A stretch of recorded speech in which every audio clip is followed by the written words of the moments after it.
মেয়েটা ছেলেটারে পছন্দ করে কিনা, এটা দেখেন আপনারা? দেখে না?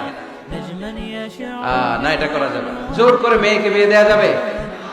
বিশ্বনবী বললেন, ইয়া ফাতিমা ইন্না আলিয়ান ইয়াদকুরুকি, আমার কাজিন চাচাতো ভাই তোমার ব্যাপারে আমার কাছে প্রস্তাব দিয়েছে। হাল আনতি রাদিয়া, তুমি যদি রাজি হও স্বেচ্ছায় আমারে বলো, বিয়ে দেব। তুমি যদি রাজি না থাকো আলীকে না বলে দেব।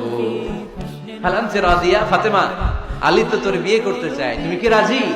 ফাতেমা রাদিয়াল্লাহু তাআলা আনহা ফাসাকাতা, চুপ থাকলেন। তিনবার বিশ্বনবী জিজ্ঞেস করলেন, কি ভদ্র মেয়ে, কি নারী, সাইয়্যিদাতুন নিসাই আহলিল জান্নাহ, সব নারীদের সর্দারনি হয়ে জান্নাতে ঢুকবে।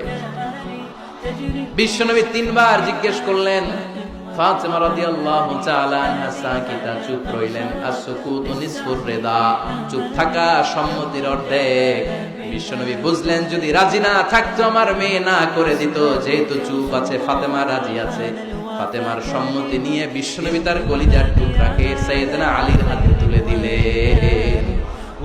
তাহলে মেয়েকে জিজ্ঞেস করতে হবে যে মা ছেলেটা তোমার পছন্দ কিনা, নাকি জোর করে কবুল? জোর করে কবুল বলানো যাবে?